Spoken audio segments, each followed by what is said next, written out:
भगवान ने कहा 25 साल बहुत हैं, खूब आनंद करना, आ जाना वापस। ना प्रभु छोड़ा बढ़ाओ।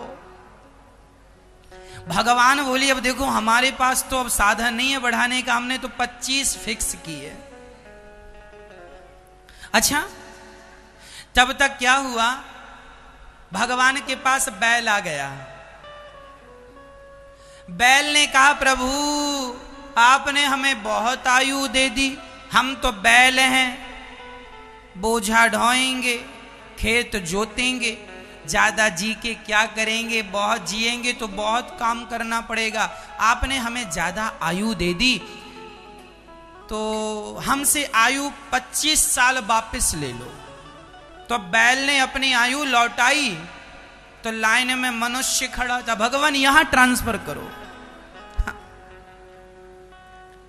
तुम्हारी 25 साल की ही नेचुरल आयु है, इसलिए तुम 25 साल तक ना बहुत खुश रहते हो। हाँ या ना? कोई रोग नहीं, कोई पीड़ा नहीं, कोई टेंशन नहीं, मस्त 25 साल तक का छोरा मस्त रहता है। और 25 साल के बाद आयु चालू हो गई बैल की, लगा ढोने के लिए। कहां जा रहा है? वहां जा रहे हैं काम के लिए, बैलों की तरह चल, क्योंकि आयु बैल की है। 25 साल दिया बैल ने, टोटल हो गई तुम्हारी, हाँ 25 साल से जो तुम्हारा शुरू होता 50 साल तक बैल बने ढोते रहते हो। सही बोल रहा हूं? फिर भगवान से मनुष्य ने कहा प्रभु अभी भी थोड़ी कम पड़ रही है, थोड़ा और मिल जाए। हाँ, थोड़ा और चाहिए। तो अब कहां से लावे हम? कौन देगा अपनी आयु? तब तक कुत्ता आ गया, बोले भगवान हम इतना जी के करेंगे क्या, हमसे 25 साल वापस ले लो। अच्छा वापस ले लें? हाँ चल दे दे। कुत्ते से वापस ली, आदमी खड़ा था, यहां ट्रांसफर करो। 25 साल वो, 50 साल के बाद आदमी कुत्ते की तरह व्यवहार क्या, भौंकता बहुत। 25 साल के बाद आदमी अपनी उपलब्धियां गिनाता, साहब मैंने ये किया, ये किया, ये किया, बेटों को ये दिया, बेटों को ये दिया, गाड़ी दी, बंगला दी, ये हुआ वो हुआ। आप बैठ जाओ किसी बूढ़े के साथ, वो अपनी बातें ही करेगा, मैंने बेटे को ये दिया, वो दिया, ये किया, वो किया, 4 बेटियों का विवाह किया, 2 बेटों को ये दिया, इतना सोना दिया, इतना जमीन दी, इतना जायदाद, साहब हमने जोड़ा कुछ नहीं, सब दिया, ये और वो। मतलब वो आदमी खाली नहीं बैठता, बूढ़ा आदमी केवल बोलता है। कुत्ते का काम क्या है?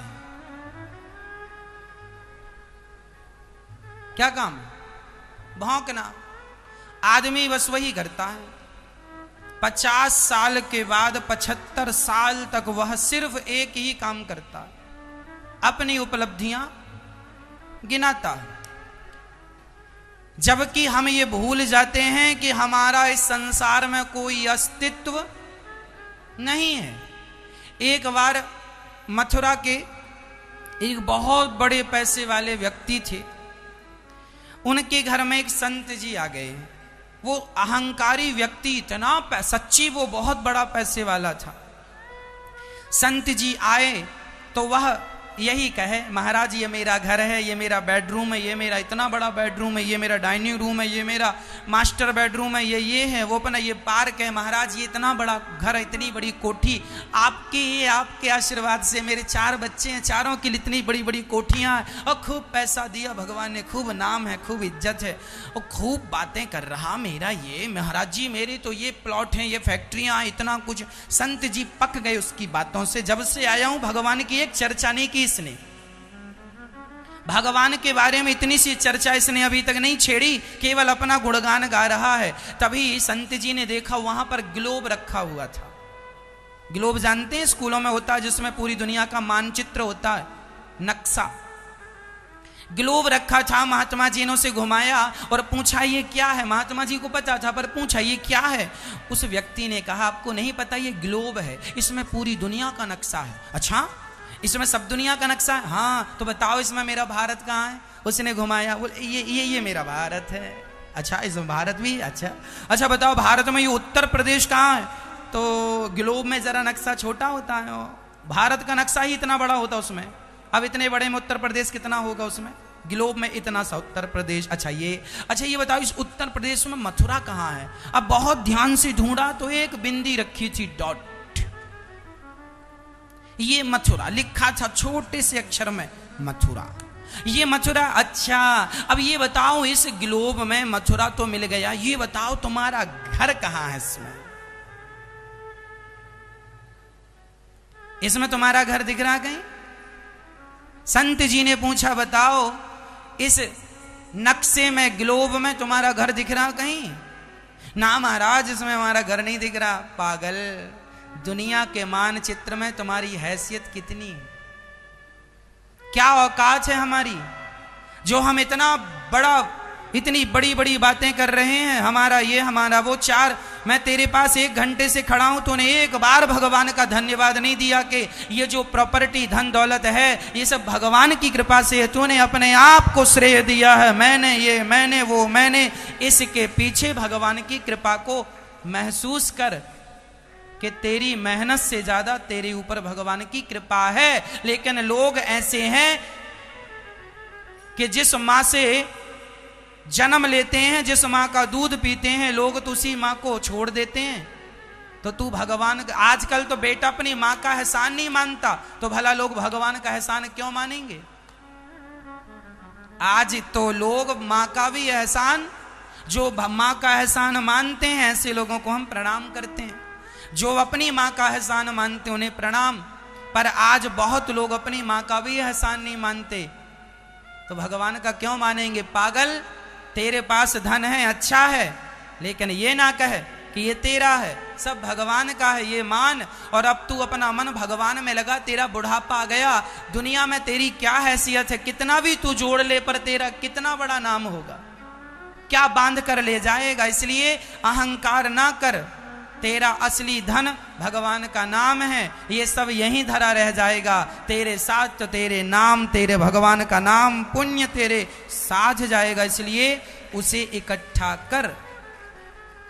और ये जो अहंकार है, अहंकार भरा जीवन मत जी।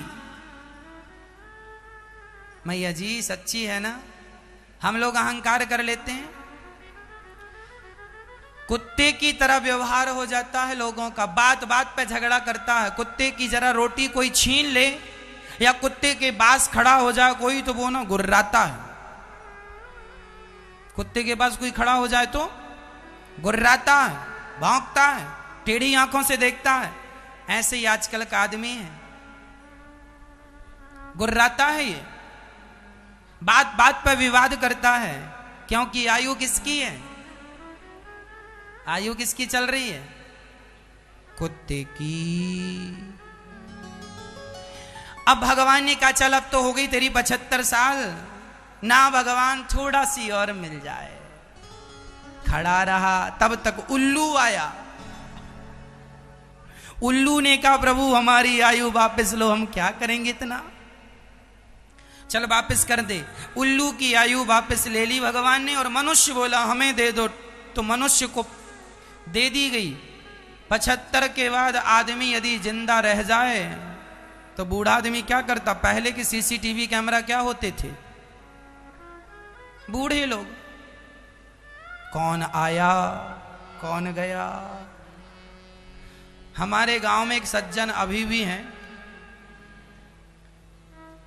वो सड़क के किनारे बैठ जाते थे